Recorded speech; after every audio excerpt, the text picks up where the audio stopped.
సాయంకాలం నాకు చిన్న పని ఉంది, కావ్య చెప్పింది లంచ్ టైంలో. చిత్ర వేళ్ళు ముడిచి ఏదో లెక్క పెట్టింది. జాతక చక్రం వేసే వాళ్ళలాగా ఏమిటా గుణింపు విసుగ్గా అడిగింది కావ్య. నువ్వు చెప్పిన వాక్యంలో 5 పదాలున్నాయి. ఈ 5 తప్పు అని అనుకుంటున్నాను.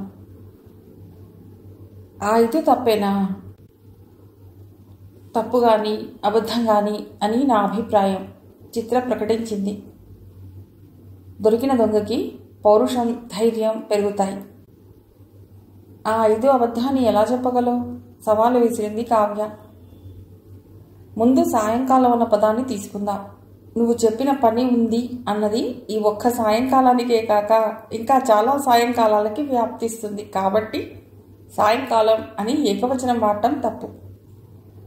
నాకు అన్నది 2వ పదం. ఇక్కడ కూడా మాకు అన్న బహువచనం బదులు నాకు అని వాడావు అని నా అనుమానం. 3వ పదం చిన్న చిన్న అన్న చిన్న విశ్లేషణ వాడటం పెద్ద తప్పు. పెద్ద అని వాడాలి, పని కాదు పనులు అనాలి.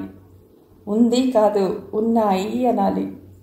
ఇలా ఉన్న 5 పదాలు తప్పు వాడావు కావ్య. చిత్ర విజయవంతంగా నవ్వింది. ఎలా తెలిసింది? కావ్య తెల్లబోతూ అడిగింది. మనం క్యాంటీన్కి వచ్చే ముందు డాక్టర్ ప్రణయ్ ఎదురైనప్పుడు ఆయనకి నీకు మధ్య కొన్ని దొంగ చూపులు అటు ఇటు నడిచాయి. ఆ చూపులని అనువాదించే శక్తి ఈ చిత్రకి ఉంది అని నీకు తెలియదు కదూ? చిత్ర నవ్వింది. అంత తేలిగ్గా దొరికిపోయానా అన్న ఆలోచనలో పడింది కావ్య. కాదు కాదు, అంత తేలిగ్గా దొరికిపోయామా అని బహువచనంలో అనుకోవాలి కాబోలు. కలల రాణి కనపడటమే కాదు, ప్రేయస్గా మారిందన్న సంతోషం ప్రణయ్కి కలిగించిన ప్రేరణ అంతా ఇంతా కాదు. ఇప్పటికే చేస్తున్న ప్రాజెక్టులో కొత్తగా చిత్ర, కావ్యాల ద్వారా తెలిసిన అంశాలను జోడించి సెమీ సింథటిక్ యాంటీబయాటిక్ తయారు చేయటానికి పునాదిగా ఉండే ప్రయోగాలను మొదలెట్టాడు. అవన్నీ అనుకున్న దిశలోనే కొనసాగటం అతడికి అత్యంత సంతృప్తిని కలిగించింది. ప్రాథమికంగా అంతవరకు వెల్లడైన ప్రయోగ ఫలితాలని క్రోడీకరించి ఒక పరిశోధనా వ్యాసం రాసి మాస్కోలో జరుగుతున్న emerging trends in new antibiotic research అన్న అంతర్జాతీయ సెమినార్కి పంపాలనుకున్నాడు. ఆ వ్యాసంలో తాము వెల్లడించే అంశాలను సంగ్రహంగా తెలుపుతూ అబ్స్ట్రాక్ట్ పంపించాడు ప్రణయ్. ల్యాబ్లో పని రాక్షసుడిగా కనబడే ప్రణయ్ బయట కలుసుకున్నప్పుడు సరదాగా నవ్వించి కవ్వించటం కావ్యకి బాగా నచ్చింది. అయితే అదే రకమైన సరదా ప్రవర్తన ల్యాబ్లో కూడా ఉంటే ఎంతో బాగుంటుంది అని ఆమె అనుకునేది. ఆమె ల్యాబ్లో చేసే పనిలో తప్పు దొర్లితే మెత్తగానే కానీ మందలించేవాడు. అదే తప్పు ఇంకోసారి జరిగితే ఆ మెత్తదనం మాయమయ్యేది. ప్రణయ్కి డాక్టర్ ప్రణయ్కి మధ్య చాలా వ్యత్యాసం ఉండేది. ఆ వ్యత్యాసాన్ని తగ్గించాలంటే ల్యాబ్లో సీరియస్గా పనిచేస్తే తప్ప సాధ్యం అవ్వదు అని కావ్యకి మెల్లగా తెలియసాగింది. ప్రణయ్తో చనువు ఉంది కానీ డాక్టర్ ప్రణయ్తో మాత్రం జస్ట్ బాస్ అని అనుకోవాలంటే కావ్యకి కష్టంగా ఉండేది. అతన్ని మెప్పించడానికి లైబ్రరీలో చాలా సమయమే గడిపేది. కావ్య, మా ఇంటికి వస్తావా? నిన్ను అమ్మకి పరిచయం చేస్తాను అన్నాడు ప్రణయ్ ఒకరోజు. తప్పకుండా వస్తాను అంది కావ్య సంబరంగా. అంతలోనే తల అడ్డంగా ఊపి నో నో నో నేను రాను అంది. ఎందుకు రావు? ఆశ్చర్యంగా అడిగాడు ప్రణయ్. సింపుల్గా చెప్పాలంటే నాకు భయంగా ఉంది. భయం ఎందుకు? నువ్వు మహేష్ అన్న పేరు వాడిన రోజున ఏం జరిగిందో నువ్వు ఆంటీకి ఆల్రెడీ చెప్పావు కదా. ఇప్పుడు నన్ను పరిచయం చేస్తూ ఈ అమ్మాయి ఆ రోజున నన్ను పట్టుకుని దులిపేసింది అని అంటే ఆంటీకి నా పైన కోపం రాకుండా ఉంటుందా? గుండెలపైన చెయ్యి ఉంచుకుని అడిగింది కావ్య. ప్రణయ్ పకపకా నవ్వాడు. పిచ్చి పిల్ల, నన్ను నువ్వు జీవనని భ్రమపట్టం వల్ల నాకు చాలా మంచి జరిగింది. మళ్ళీ ఇప్పటి వరకు అమ్మ పెళ్లి సంబంధాల ప్రసక్తి తీసుకురాలేదు. న్యూమరాలజీ వెర్రి కూడా తగ్గించుకుంది. అయినా ఆ సంగతులేవి అమ్మకి చెప్పను, సరేనా? ఈ సాయంత్రం ల్యాబ్ నుండి డైరెక్ట్గా పెడదాం. ల్యాబ్ నుండి డైరెక్ట్గానా? ఐఐటీలో చదివిన వారికి తెలివితేటలు చాలా తక్కువ అన్న భ్రమలో ఉన్నాను ఇన్నాళ్ళు అంది కావ్య అతడి వంక జాలిగా చూస్తూ. What do you mean? మొదటిసారి ఆంటీని కలవబోతున్నానా? ఇలా ల్యాబ్ నుండి ఈ డ్రెస్తో, జీన్స్ ప్యాంట్ కుర్తీతో జిడ్డు మోహన్తో కనబడితే ఏం బాగుంటుంది. అందుకని ఇంటికి వెళ్ళి చక్కగా తయారై వస్తాను. గుడ్, అయితే నేను 7:30కి నేను పికప్ చేసుకుంటాను అన్నాడు ప్రణయ్. ఇంటికి వెళుతూ లైబ్రరీ నుండి తీసుకొచ్చిన రీసెర్చ్ జర్నల్ చూపించింది చిత్ర. ఇందులో ఉన్న ఓ పేపర్ ఈ రాత్రి చదవమని డాక్టర్ ప్రణయ్ హోంవర్క్ ఇచ్చాడు అంది. నువ్వు చదివి రేపు నాకు ఎక్స్ప్లెయిన్ చెయ్యి అంది కావ్య. మరి రాత్రి నువ్వేం చేస్తావుట? ప్రణయ్ ఇంటికి వెడుతున్నట్టు అప్పుడే చెప్పే ఉద్దేశం లేదు కావ్యకి. నాకు కాస్త తలనొప్పిగా ఉంది అంది నోటికి వచ్చిన అబద్ధం చెప్తూ. పాపం చిత్ర నమ్మేసింది. ఇంటికి వెళ్ళగానే, కావ్య నువ్వు రెస్ట్ తీసుకో, నేను ఘుమఘుమలాడే టీ చేసి నీ తలనొప్పి పోగొడతాను చూడు అంది. ఇదేదో బాగానే ఉంది అనుకుని కావ్య ఏ డ్రెస్ వేసుకోవాలో అనే ఆలోచనలో పడింది. నువ్వు టీ తాగుతూ ఉండు, నేను నీ కణతలకి జండు బామ్ మర్దన చేస్తాను అంది చిత్ర కప్పందిస్తూ. కావ్య అదిరిపడింది. మొదటిసారి ప్రణయ్ తల్లిని కలుస్తూ సెంటు పరిమళాలు విరజిమ్మితే పర్వాలేదు కానీ జండు బాంలో ఉండే మిథైల్ సాలిసిలేట్ ఘాటు వాసన కొడుతుంటే ఎలా? చిత్ర, నా తలనొప్పి తగ్గిపోయింది అంది తడబడుతూ. చిత్రకు అనుమానం వచ్చింది. కావ్య తిరిగ్గా స్నానం చేసి ఆ తర్వాత అద్దం ముందు సెటిల్ అయ్యాక చిత్రకి అనుమానం పెరిగింది. మేకప్ చేసుకుంటే తలనొప్పి రానే రాదు అన్న చిట్కా ఎక్కడ చదివావు కావ్య అని అడిగింది. ఆ ప్రశ్న వినబడినట్లు జుట్టు దువ్వుకోసాగింది కావ్య. ఆమె పక్కన నిలబడి చిత్ర నూనె సీసా అందుకుంది. అరచేతిలో ధారాళంగా వంచుకుని 1, 2, 3 అంది. ఆ లెక్కలేమిటి? నేను 10 అనేలోగా సంగదేవుడో చెప్పకపోతే ఈ నూనె నీ మొహానికి పూస్తాను అంది చిత్ర. 4, 5, 6 కావ్యకి తప్పలేదు. ఇంకో అరగంటలో ప్రణయ్ నన్ను పికప్ చేయడానికి వస్తాడు. అలా దారికి రా. అవును, డాక్టర్ ప్రణయ్ ఎందుకు వస్తున్నాడు? వచ్చి ఆంటీకి అంటే అతడి మమ్మీకి నన్ను పరిచయం చేయడానికి తీసుకెడతాడు. అంటే మీరిప్పుడు తిరుపతి ప్రయాణమా? చిత్ర అనుమానంగా అడిగింది. తిరుపతి ఏమిటి? నీకేమన్నా వెర్రా? ప్రణయ్ ఇంటికి వెళుతున్నాను. చిత్ర కళ్ళు చిత్రంగా మెరిశాయి. పెదవులపైన చిలిపి నవ్వు ప్రత్యక్షమైంది. నేను ఇన్నాళ్ళు డాక్టర్ ప్రణయ్ని చాలా తక్కువ అంచనా వేశాను. బాబోయ్, అతడు తక్కువవాడు కాదు. అంటే ప్రణయ్ పేరెంట్స్ నిన్న తిరుపతి వెళ్ళారు. ఎల్లుండి కానీ వెనక్కి రారు. నిన్న తమను లైబ్రరీలో మహా చదివేస్తున్నప్పుడు డాక్టర్ ప్రణయ్ రైల్వే స్టేషన్కి వెళ్ళి వాళ్ళకి సెండ్ ఆఫ్ ఇచ్చాడు. ఆ సంగతి నీకు తెలియదా? ప్రణయ్ చెప్పలేదా? లేదు అన్నట్లు తల అడ్డంగా ఊపింది కావ్య. ఇంటికి తీసుకువెళ్ళి ఏకాంతంలో ఎంజాయ్ చేయాలని ప్లాన్ వేశాడన్నమాట doctor Pranay. Best of luck, బాగా ఎంజాయ్ చేయండి అంది చిత్ర కొంటెగా నవ్వుతూ. నువ్వు చెప్పేది నిజమా? కావ్య రూఢి చేసుకోవటానికి అడిగింది. ఆ తర్వాత ఆలోచనలో పడింది. సరిగ్గా 7:30కి వచ్చాడు ప్రణయ్. అతడి కారు హామ్ విని బాయ్ అంటూ చిత్రకి చెప్పి కావ్య బయటికి వచ్చింది. Hi Kavya, you look stunning అన్నాడు ప్రణయ్ కార్ డోర్ తీస్తూ. ఇంటికి రావటానికి కావ్య ఒప్పుకోవటం అతడికి చాలా ఆనందంగా ఉంది. మొదటిసారిగా అసలైన ఏకాంత సమయాన్ని గడపబోతున్నాం అన్న ఊహ అతడి గుండెల్ని తీయగా గిలిగింతలు పెట్టింది. డ్రైవ్ చేస్తూ అతడు కబుర్లు చెప్తూనే ఉన్నాడు. కావ్య ముక్తసరిగా అవును, ఆహా, అవునా లాంటి పదాలను ఉపయోగించి సంభాషణ కొనసాగించింది. కారు ప్రణయ్ ఇంటి ముందు ఆగింది. వెల్కమ్ టు అవర్ హోమ్ అన్నాడు ప్రణయ్ కార్ దిగి. ఒక్క నిమిషం ప్రణయ్ అంది కావ్య బ్యాగ్ తెరుస్తూ. బ్యాగ్లోంచి అద్దం తీసి ఇంకొకసారి మేకప్ సరిచూసుకుంటుంది అని నవ్వుకుంటూ ఇటు పక్కకి వచ్చి డోర్ తీసి రా కావ్య అన్నాడు. అంతలోనే అతడి ముక్కుకి ఘాటుగా జండూబాం వాసన సోకింది. ఏమైంది కావ్య? ఆందోళనగా అడిగాడు. కావ్య ఆ ప్రశ్నకి సమాధానం చెప్పలేదు. ప్రణయ్, ఆంటీకి ఫోన్ కలిపివు. ఇంటి వరకు వచ్చాను కానీ లోపలికి రాలేకపోతున్నాను, క్షమించమని అడుగుతాను అంది గంభీరంగా. ఆ పని చేస్తే తన బండారం బయటపడుతుంది. తల్లికి కూడా తన నాటకం తెలిసిపోతుంది. ప్రణయ్ నీళ్లు నమిలాడు. కావ్య, మరి అది మరి అయినా నువ్వెందుకు లోపలికి రావటం లేదు? ఎందుకంటే నువ్వు అబద్ధం చెప్పావు కాబట్టి. నిజం చెప్పు, ఆంటీకి పరిచయం చేయడానికి నన్ను తీసుకొచ్చావా? అసలు ఆంటీ ఊళ్ళో ఉన్నారా? సర్వనా అంది కావ్య. ప్రణయ్ తలదించుకున్నాడు. సారీ కావ్య, ఏదో సరదాగా. అలాంటి సరదాలు నాకు ఇష్టం ఉండవు ప్రణయ్. ఇంకోసారి అలా చేయకు. కమాన్, నన్ను ఇంటి దగ్గర దింపు. నన్ను చాలా డిసప్పాయింట్ చేస్తున్నావు తెలుసా. ప్లీజ్ ఇంట్లోకి రా, సరదాగా కబుర్లు చెప్పుకుందాం. నేను బుద్ధిమంతుడిలా ఉంటాను. ప్లీజ్, ప్రణయ్ బ్రతిమలాడాడు. కావ్య మెత్తబడలేదు. కావ్యని ఇంటి దగ్గర దింపి ఇంకోసారి సారీ చెప్పాడు ప్రణయ్.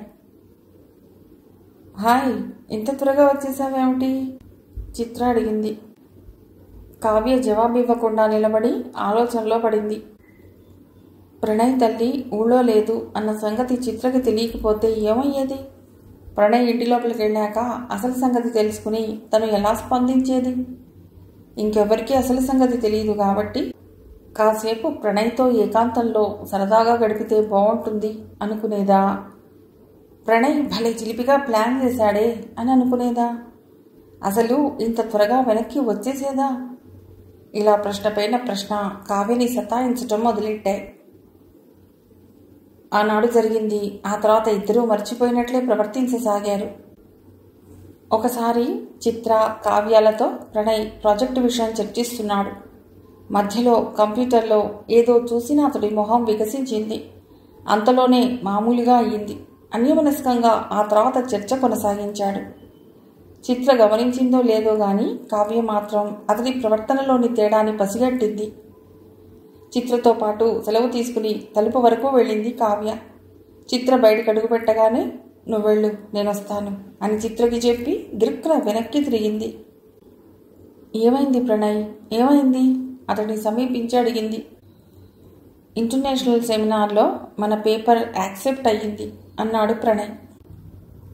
రష్యాలో జరిగే సెమినార్లో చదవబోయే పరిశోధనా వ్యాసంలో మొదటిసారి తన పేరు కూడా ఉంటుంది. రీసెర్చ్లో ఇలాంటిది ఏదో గొప్పగా సాధించాలి అన్నది కావ్య కళ. ఆ కళ ఇంత త్వరగా నిజరూపం దాలుస్తున్నది అన్న నిజం ఆమెని ఉక్కిరి బిక్కిరి చేసింది. నిజానికి ఇందులో తాను గాని చిత్ర గాని చేసిన దానికన్నా ప్రణయ్ మేధాశక్తి, శ్రమ పాలు ఎన్నో రెట్లు ఎక్కువ. అతన్ని ఏ విధంగా సత్కరించాలో కదా. ఓ, ఎంత మంచి న్యూస్ చెప్పావు ప్రణయ్ అంది కావ్య. ఇంకో 2 వారాలలో పూర్తి పేపర్ పంపాలి. చేయవలసిన పనులు చాలా మిగిలిన్నాయి సాలోచనగా అన్నాడు ప్రణయ్. ఈ గుడ్ న్యూస్ చెప్పినందుకు నీకు నేను బహుమతి ఇవ్వనా అంది కావ్య అతడికి ఇంకా దగ్గరై. ఆలోచనలో మునిగి ఉన్న ప్రణయ్కి కావ్య తనకంత దగ్గరగా ఎప్పుడొచ్చిందో తెలియదు. కావ్య అతన్ని 2 చేతులతో చుట్టేసి బుగ్గపై సుతారంగా ముద్దు పెట్టింది. ఆమె ఒంటిపైన ఉన్న పర్ఫ్యూమ్ అతడిని చుట్టేసి అతడికి మైమరుపు కలిగించింది. ప్రణయ్లో విచక్షణ మాయమైంది. అతడి చేతులు కూడా ఆమె చుట్టూ బిగుసుకున్నాయి. ఒకరి శ్వాసలో వెచ్చదనం ఇంకొకరికి సోకింది. ఒకరి గుండె వేగం పెరిగితే నేను ఆ వేగం అందుకోలేనా అన్నట్లు వేరొకరి గుండె కూడా వేగంగా కొట్టుకోసాగింది.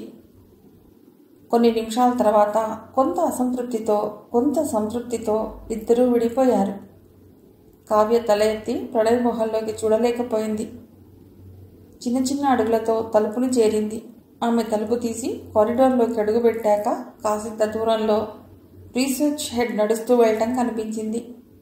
ఆయన ఎక్కడి నుండి ఎడుతున్నాడో కావ్యకు అర్థం అవలేదు. కావ్య అలా అక్కడే నిలబడిపోయింది.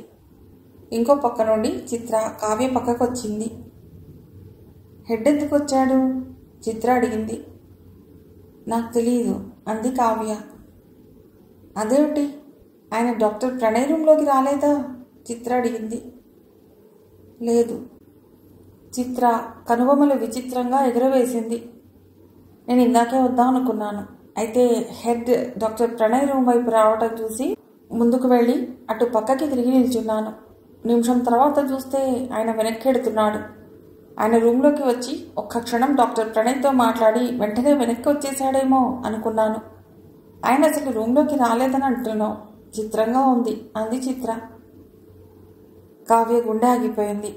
తను ప్రణయ్ సన్నిహితంగా ఉన్నప్పుడు ఆయన తలుపు తీసి చూసి వెనక్కి తిరిగాడా? ఈ సంగతి ప్రణయ్కి ఎలా చెప్పాలి? దీని పరిణామాలు తీవ్రంగా ఉండవచ్చు. తనకేమైనా పర్వాలేదు. ప్రణయ్ కెరీర్ని ఈ సంఘటన దెబ్బతీస్తుందా? ఏటలా అయిపోయావు? చిత్ర అడిగింది. కావ్య సర్దుకుంది. నవ్వటానికి ప్రయత్నించింది. నాకు డౌట్ వచ్చింది. డాక్టర్ ప్రణయ్ని అడగాలి. నువ్వు రాకూడదు అంది చిత్ర. అప్పుడే ఆమె సెల్ మోగింది. డౌట్ గురించి మర్చిపోయి బయటకు నడిచింది చిత్ర. అదే అదనుగా కావ్య ప్రణయ్ రూంలోకి నడిచింది. క్లుప్తంగా జరిగింది చెప్పింది. సారీ ప్రణయ్, ఇలా అవుతుందని నేను అనుకోలేదు. ఆయన చూశాడో లేదో నాకు తెలియదు. కానీ వన్స్ అగైన్ సారీ అని ప్రణయ్ మొహంలోకి సరిగ్గా చూడకుండా రూమ్ బయటికి వెళ్ళి నిలబడింది. చిత్రకు ఎవరు ఫోన్ చేశారో గానీ గుసగుసగా ముసిముసి నవ్వులతో 10 నిమిషాల సేపు మాట్లాడింది. ఆ తర్వాత ఇద్దరు ప్రణయ్ రూంలోకి వెళ్లారు. చేతులు వెనక్కి పెట్టుకుని కిటికీలోంచి దూరంగా కనబడుతున్న సముద్రపు నీలం రంగుని చూస్తున్న ప్రణయ్ వాళ్ళు వచ్చారని తెలిసిన నిమిషం తర్వాత వారి వంక తిరిగాడు. అతడి మొహం గంభీరంగా ఉంది. కావ్య, లైబ్రరీ వర్క్ పూర్తయిందా? డాక్టర్ ప్రణయ్ లాగా అడిగాడు. తల అడ్డంగా ఊపింది Kavya. Please do that now అన్నాడు ప్రణయ్. నావ్ అన్న పదాన్ని బాగా ఒత్తి పలుకుతూ. సంథింగ్ ఈజ్ రాంగ్ అన్న భావన కలిగింది కావ్యకి. సరే అన్నట్లు తల ఊపి కదిలింది. ఆమె తలుపు మూసి వెడుతుంటే ప్రణయ్, చిత్ర, ఐఎమ్ హ్యాపీ దాట్ అని చెప్పడం వినబడింది. నోరంతా చేదైనట్టు అనిపించింది కావ్యకి. లైబ్రరీ వంక భారంగా కదిలింది. ఆ సాయంకాలం వరకు చిత్రని కలవలేదు కావ్య. లైబ్రరీలోనే సరిపోయింది. కనబడగానే, నువ్వు నాకు కంగ్రాట్స్ చెప్పు, నేను నీకు కంగ్రాట్స్ చెప్తాను అంది చిత్ర. ఒకరికొకరు కంగ్రాట్స్ చెప్పుకోవాలా? దేనికి? అంది కావ్య అయోమయంగా. నీకు తెలియదా లేక యాక్షనా? మాస్కో ఎడుతున్నావు అంటే గొప్ప విషయం కదా. మాస్కోనా? వెళ్ళటమా? ఈసారి కావ్య స్వరంలో ఆశ్చర్యం కదలాడింది. మీకు నిజంగా తెలీదా? ముందు పేపర్ యాక్సెప్ట్ అయ్యిందని న్యూస్ వచ్చిందిట. ఆ తర్వాత మాస్కోలో ఓ ఫార్మాస్యూటికల్స్ ఇండస్ట్రియల్ హౌస్ నుండి ఫోన్ వచ్చిందిట. డాక్టర్ ప్రణయ్ పంపిన పేపర్ అబ్స్ట్రాక్ట్ చేస్తేనే చాలా ప్రామిసింగ్గా అనిపించిందిట. కొలాబరేషన్కి ఏమన్నా అవకాశం ఉందా అని అడిగారట. కొలాబరేషన్కి ల్యాబ్ మేనేజ్మెంట్ నిర్ణయం తీసుకోవాలన్నట్ట డాక్టర్ ప్రణయ్.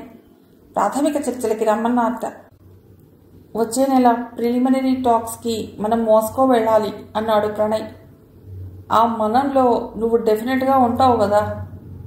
ఓ, నాకు ఇప్పుడు అర్థమైంది. ఈ రాత్రి డిన్నర్కి నువ్వు డాక్టర్ ప్రణయ్ కలుస్తున్నారు కదా.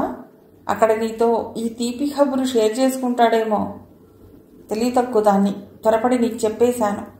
అతడు నేను సర్ప్రైజ్ చేద్దాం అనుకుంటున్నాడేమో. ఐఎమ్ సారీ, ఆ థ్రిల్ పోగొట్టాను. తనని సర్ప్రైజ్ చేద్దామని ప్రణయ్ అంత గంభీరంగా ఉన్నట్టు నటించాడు కాబోలు అనుకుంది కావ్య. హైదరాబాద్లో ఉన్న ఐడిపిఎల్ అన్నది రష్యన్ సాంకేతిక సహకారంతో పెట్టిన సంస్థట. ఆ సింథటిక్ డ్రగ్స్ ఫ్యాక్టరీతో వేసిన అడుగు అలా అలా వేగం పుంజుకోవడంతో మన దేశం మందుల ఉత్పత్తిలో ఇప్పుడు ఇంత ముందంజలో ఉందిట. ఆ విషయం చెప్పి ఇప్పుడు మనం రష్యాకి సాంకేతిక సహకారం ఇవ్వగలిగితే అది పెద్ద అచీవ్మెంట్ అవుతుంది అన్నాడు ప్రణయ్. చిత్ర చెప్పింది. హోటల్లో కలిసిన వెంటనే ప్రణయ్ మాస్కో సంగతి చెప్తాడని అనుకుంది కావ్య. ఇందాకే క్రికెట్ స్కోర్ చూశాను. మన వాళ్ళ బ్యాటింగ్ బాగుందా అన్నాడు. భోజనం మధ్యలో అయినా చెప్తాడా? నో, అలా కూడా జరగలేదు. చివరికి ఐస్ క్రీమ్ తినేటప్పుడు కూడా మాస్కో ప్రయాణం సంగతి ఎత్తలేదు ప్రణయ్. ఇంకా కావ్యకి ఓపిక లేకపోయింది. నాకు చిత్ర చెప్పింది. మాస్కోలో ఎవరో కొలాబరేషన్ గురించి అడిగారట కదా అంటుంటే కావ్య స్వరం స్వల్పంగా వణికింది. అవును, ఐస్ క్రీమ్ బాగుంది కదూ అన్నాడు ప్రణయ్. అంతేనా, ఇంకా ఉందా? అతడి కళ్ళలోకి చూస్తూ అడిగింది కావ్య. ఇంకా ఉండే ఉంటుంది. ఇంకో 2 బౌల్స్ ఐస్ క్రీమ్ ఆర్డర్ చేయనా? నేను ఇంకా ఉందా అన్నది ఐస్ క్రీమ్ గురించి కాదు, మాస్కో ఖబరు గురించి కరుగ్గా అంది కావ్య. అదా, వాళ్ళిద్దరిని రమ్మన్నారు. నేను చిత్ర వెళ్ళాలని అనుకుంటున్నాను ప్రణయ్ సాదాసీదాగా అన్నాడు. నోటికి చేరబోతున్న స్పూన్ని బౌల్లో పడేసింది కావ్య. ఏమన్నావు? నువ్వు చిత్ర పెడతారా? ఒక్క నిమిషం అంటూ సెల్ అందుకుంది. అటు నుండి చిత్ర హలో అనగానే స్పీకర్ ఆన్ చేసింది. చిత్ర, రష్యన్ ఆల్ఫాబెట్లో ఎన్ని అక్షరాలున్నాయో చెప్పు అంది. చిత్ర, అబ్బా నాకు తెలీదు అంది విసుగ్గా. థ్యాంక్స్ అంటూ సెల్ ఆఫ్ చేసింది కావ్య. ప్రణయ్ వంక తిరిగింది. కమాన్ ప్రణయ్, స్కోల్కో అల్ఫావిటీ నీ జ్నయేటే సవాలు చేసింది. ఏమంటున్నావు? విస్మయంగా అడిగాడు ప్రణయ్. నువ్వు ఇప్పుడు రష్యన్ మాట్లాడావా? నీకు రష్యన్ వచ్చా? ఎస్, నేను రష్యన్లో అంతో కొంత మాట్లాడగలను, చదవగలను. అలాంటి నన్ను వదిలి చిత్రని మోస్కో తీసుకెడతావా? ఇంగ్లీష్లో పి అయితే రష్యన్లో ఆర్ అక్షరం అవుతుంది అని నీకు తెలుసా? బిఎన్ అక్షరాన్ని రష్యన్ విఎన్ పలుకుతారు అని నీకు తెలుసా? ఇవన్నీ తెలిసిన నన్ను ఇక్కడ వదిలి ఏమీ తెలియని నువ్వు చిత్రతో కలిసి మోస్కో పెడదాం అనుకుంటున్నావా? ఏమనుకుంటున్నావు మిస్టర్? నీకు రష్యన్ బాగా వచ్చు కావ్య, ఒప్పుకుంటాను. ప్రణయ్ తల ఊపాడు. నువ్వు కాకుండా నేను చిత్ర మాత్రమే మోస్కో వెళ్లాలన్న నిర్ణయం ఎందుకు తీసుకున్నానో తెలుసా? నువ్వు హెడ్ గురించి చెప్పి వెళ్ళిపోయాక ఆయన ఫోన్ చేసి ఘాటుగా చీవాట్లు పెట్టాడు అన్నాడు. ఊహించని దిశ నుండి వచ్చిన ఆ కబురికి నోరు తెరిచి ఊపిరి బిగబెట్టి వినసాగింది కావ్య. అంటే ఆ సంఘటనలోని నీతి ఏమిటి? మనిద్దరం కలిసి పనిచేసేటప్పుడు ఒకరి పట్ల ఒకరికి ఉన్న ఆకర్షణ, ప్రేమ మనసులోంచి తీసి అల్మరాలో పెట్టి తాళం వేయలేం కదా. ఒకవేళ అలా వేసినా అవి అనుకోకుండా బయటికి వస్తాయి, మనం విచక్షణ కోల్పోయేటట్లు చేస్తాయి. మధ్యాహ్నం అదే అయింది. ప్రణయ్ ఆగాడు. తర్వాత అతడు ఏం చెప్తాడా అని కావ్య ఎదురు చూసింది. అందుకనే నేను నిర్ణయానికి వచ్చాను. నువ్వు నేను కలిసి పనిచేయాలంటే చాలా జాగ్రత్తలు తీసుకోవాలి, లేకపోతే నవ్వుల పాలవుతాం. కాకపోతే మనం ఇంకో పని కూడా చేయొచ్చు. ఏమిటది? గొంతు విప్పే శక్తి అతి ప్రయత్నం పైన కూడబలుక్కుని అడిగింది కావ్య. నువ్వు ఉద్యోగం మానాలి కావ్య. నువ్వెదురుగా కనబడితే నా కాన్సన్ట్రేషన్ దెబ్బతింటుంది. చూపులు తప్పించాడు ప్రణయ్. నాకు రీసెర్చ్ అంటే చాలా ఇష్టం ప్రణయ్. అయితే నువ్వు ఇంకో ల్యాబ్లో చేరు. అది ఇష్టం లేకపోతే ఉద్యోగం మానే. అదేమిటి? కావ్యకి దుఃఖం పొంగుకొచ్చింది. అలా కాదు అనుకుంటే ఇంకో మార్గం ఉంది. నువ్వు నేను ఇంకో ఏడాది పాటు సన్నిహితంగా ఉండకుండా జస్ట్ సహోద్యోగుల్లాగా మెలుగుదాం. ఏమంటావు మిస్ కావ్య? చివరిలో నిజంగానే ఓ అపరిచితుడిలాగా అడిగాడు ప్రణయ్. ఏడాది పాటు సన్నిహితంగా ఉండకూడదట.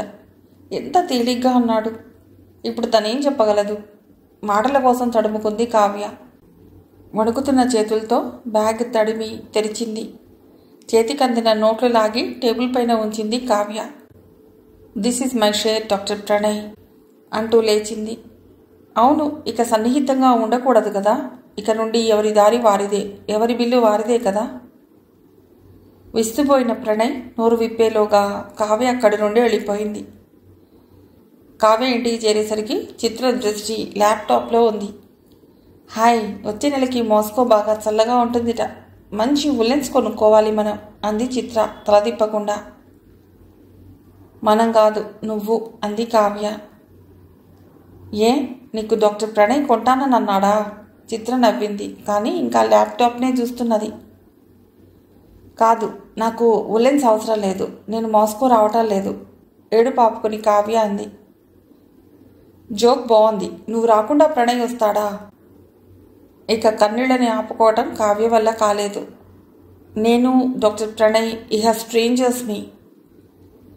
ల్యాప్టాప్ వదిలి ఒక్క ఉదుటిన కావ్య పక్కకి వచ్చింది చిత్ర. ఏమైంది? చిత్ర భుజంపై తలవాల్చి సన్నగా రోధిస్తూ ప్రణయ్ అన్న మాటలు చెప్పింది కావ్య. ఆమె జుట్టు నిమురుతూ, నేను రాను, కావ్యం తీసుకువెళ్ళమని డాక్టర్ ప్రణయ్కి చెప్తాను అంది చిత్ర. నీ రికమెండేషన్ నాకు అక్కర్లేదు. నువ్వలా అతడితో అంటే నేను చంపేస్తాను. మోస్కో చూడాలని నేనేం వెంపర్లాడటం లేదు అంది కావ్య. మిగిలిన కథ తర్వాతి భాగంలో.